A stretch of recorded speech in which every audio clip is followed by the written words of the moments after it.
C'est impressionnant de parler aussi haut.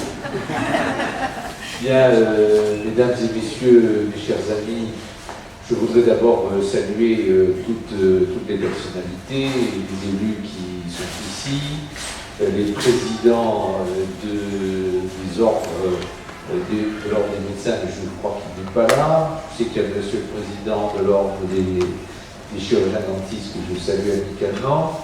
Et je crois que M. Pichon non plus, qui préside l'ordre des pharmaciens, n'est pas là. Salut tout particulièrement M.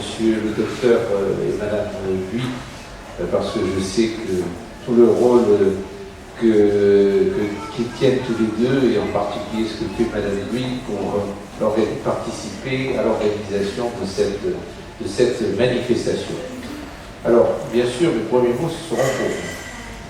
Pour vous, monsieur le directeur, et pour vos magasins, Saint-Pi Market, qui s'impliquent fortement dans cette opération, qui est une opération de solidarité, comme vous l'avez expliqué, et savoir que aujourd'hui, au milieu de l'égoïsme dans lequel malheureusement nous vivons, bien qu'il y ait des commerçants, qu'il y ait des chaînes de grands magasins, qui est cette pensée pour les autres et pour la solidarité. Je crois que pour nous, ville de Marseille, pour nos élus et pour tous citoyens d'ailleurs, c'est encourageant. Alors donc, au nom de la ville, je voudrais tout particulièrement vous remercier d'avoir participé largement à cette organisation, puisque ici, c'est, je dirais, le centre d'accueil des associations qui vont pouvoir, et que c'est ici que, dans nos autres magasins, les fonds vont pouvoir être récoltés. Alors vous avez choisi 3 associations qui sont particulièrement importantes. D'abord, les petits frères des pauvres. Les petits frères des pauvres, à Marseille comme ailleurs d'ailleurs, c'est une véritable institution.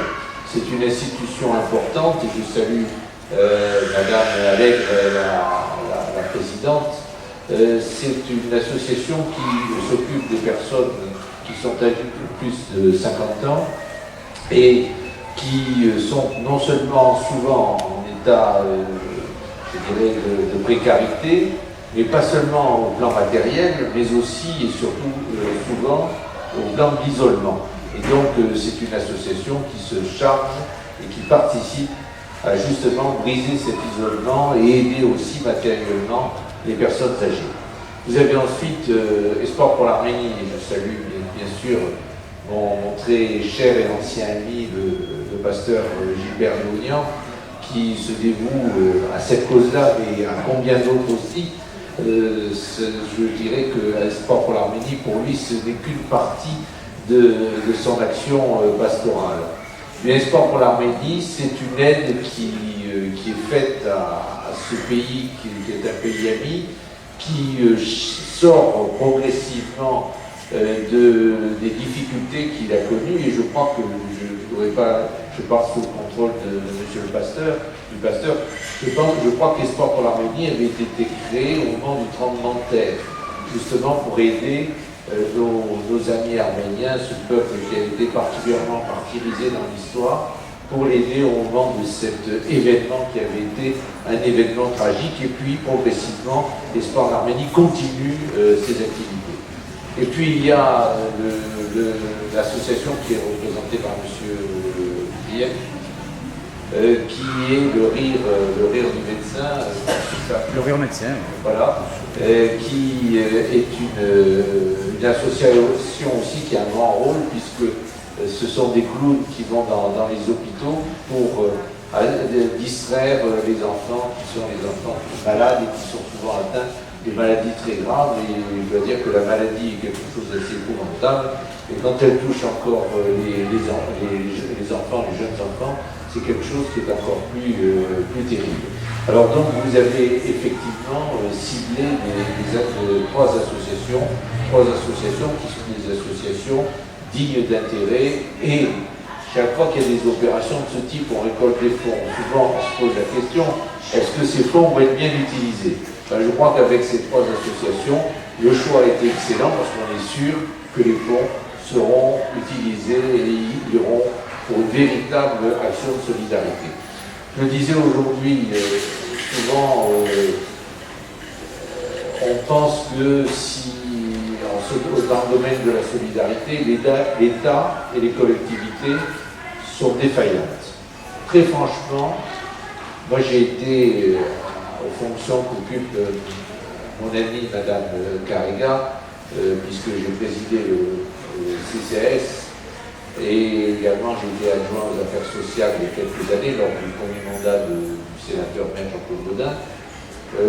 La ville fait beaucoup dans le cadre de ses compétences. Les autres collectivités aussi d'ailleurs, je crois qu'il faut le reconnaître, le Conseil général le fait puisqu'il a toute l'action sociale dans sa compétence, et l'État le fait également. Mais vous savez, aujourd'hui malheureusement, la précarité atteint de tel niveau que les collectivités publiques ne peuvent pas tout faire, et donc l'action du milieu associatif est fondamentale.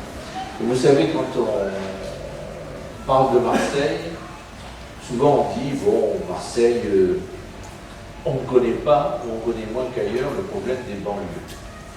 Quand on dit ça, il faut toujours le dire avec beaucoup de prudence et avec beaucoup de modestie. Mais je crois que si nous échappons au moins partiellement à ce type de problème, c'est justement parce que nous avons la chance d'avoir un milieu associatif qui est un milieu très fort, et notamment dans le domaine social.